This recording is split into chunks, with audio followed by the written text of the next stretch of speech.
আসসালামু আলাইকুম ওয়া রাহমাতুল্লাহি ওয়া বারাকাতুহু। প্রিয় বন্ধুরা, পবিত্র কালামের একটি আয়াত শুনে রাখি। ফাদাক্কির ইন্নামা আনতা মুদাক্কির। সূরা গাশিয়ার 21 নম্বর আয়াত। এই আয়াতের পূর্বে আল্লাহ সুবহানাহু ওয়া তাআলার দিত অনেক নিয়ামতের কথা উল্লেখ রয়েছে। বিশেষ করে আরবিদেরকে সেগুলি তাদের স্মরণ করানোর জন্য দিয়েছেন আল্লাহ সুবহানাহু ওয়া তাআলা কী কী নিয়ামত।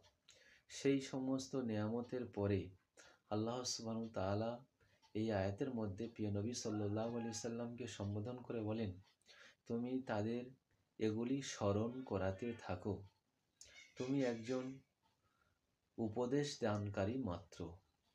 এই আয়াতের অর্থ দ্বারা আমরা এটা বুঝতে পারলাম যে নবীরা কেবলমাত্র উপদেশ দান করতে পারেন, তাঁরা হেদায়েত দান করতে পারেন না। হেদায়েতের মালিক হলো একমাত্র আল্লাহ সুবহানাহু ওয়া তাআলা। হেদায়েতের চাবিকাঠি আল্লাহ তাআলার কাছে। আল্লাহ তাআলা যাকে চান হেদায়েত দেন। এটা একমাত্র আল্লাহ তাআলার ইখতিয়ারের মধ্যে রয়েছে। কোনো নবীদের হাতে নেই, কোনো ওলিদের হাতে নেই, কোনো আলেম উলামা হুফাজের হাতে নেই, কোনো আমির সাহেবের হাতে নেই। এটা আমাদেরকে মাথায় রাখতে হবে। এই হেদায়েতের ব্যাপারে অনেকে আমরা চরম ভ্রান্তির মধ্যে রয়েছি। সেজন্য আমরা সবসময় আল্লাহ তাআলার কাছে হেদায়েত চাইব এবং আমরা যখন কারোর জন্য দোয়া করব তো আল্লাহ তাআলার কাছে এই দোয়া করব, হে আল্লাহ আপনি হেদায়েত দান করুন। আয়াতটা আরও একবার শুনে রাখি।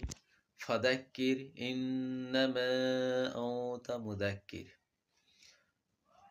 আশা করি সবাই বুঝতে পেরেছেন, ভালো আছেন, ভালো থাকবেন। দেখা হবে অন্য কোনো দিন অন্য ভিডিওতে। ভালো লাগবে শেয়ার করে দেবেন।